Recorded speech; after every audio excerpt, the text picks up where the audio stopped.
নমস্কার গাইস, আমি অনিক। আজকে চলে আসলাম আপনাদের মাঝে। গাইস, আজকে একটি বিষয় নিয়ে কথা হবে। গাইস, টাইটেল এবং থাম্বনেল থেকে আপনারা বুঝে গেছেন আজকে কি নিয়ে কথা বলতেছি। আজকে মনে করেন আপনারা জিডি এবং অভিযোগ আপনারা কীভাবে করবেন, তো বিস্তারিত ভিডিওটি কন্টিনিউ করুন।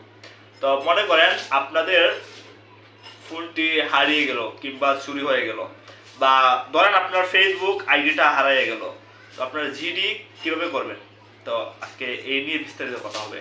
ধরেন আপনার মোবাইলটা হারিয়ে গেল, তো আপনারা কিভাবে জিডি করবেন।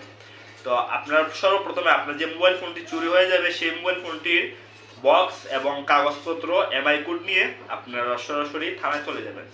থানায় গিয়ে আপনারা কি করবেন, প্রথমে পুলিশ ইনচার্জ কিংবা যারা আছেন তাদের সাথে কথা বলবেন।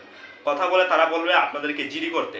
তো সেই জিডি করার ক্ষেত্রে আপনাদের কি করতে হবে, তো সেই জিডি করার ক্ষেত্রে আপনাদেরকে আপনাদের যে ভোটার আইডি কার্ড কিংবা ন্যাশনাল আইডি কার্ড আছে, স্মার্ট কার্ড, সেটা নিয়ে আইবেন।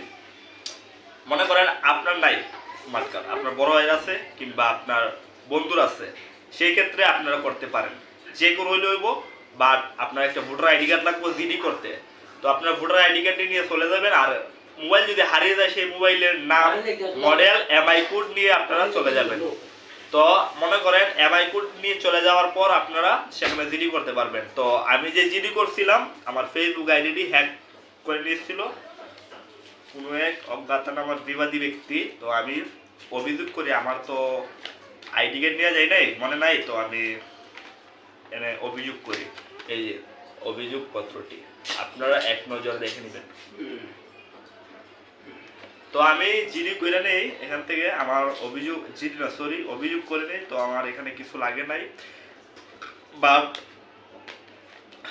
অভিযোগ করতে আপনার বেশি টাকা লাগবে না, 100-200 টাকা বলে আপনারা করতে পারবেন। যদি পরিচিত থাকে তাহলে আরো কমে করে দেবেন, আর টাকা লাগবে না।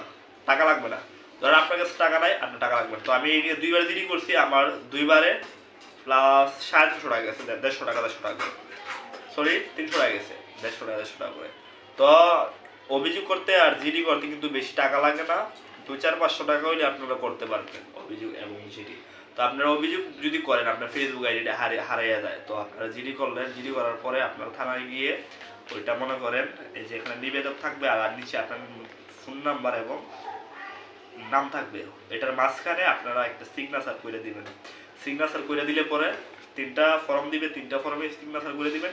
সিগনেচার করে দিলে পরে আপনারা মনে করেন সেটা জমা দিবেন, আর পিছনে আপনাদেরকে একটা নাম্বার দেওয়া হবে। ওই নাম্বারে আপনারা যোগাযোগ করবেন, আপনাদের বিস্তারিত সমস্যা খুলে বলবেন, তো আপনারা প্লাস সমাধান পাইয়া দেবেন। তো গাইস, ভিডিওটি এই পর্যন্তই। ভালো লাগে like, comment, share and subscribe করে আমার পাশে থাকুন। ধন্যবাদ। আর ভিডিওটি যদি ভালো লাগে তাহলে বন্ধুদের মাঝে শেয়ার করে দিন।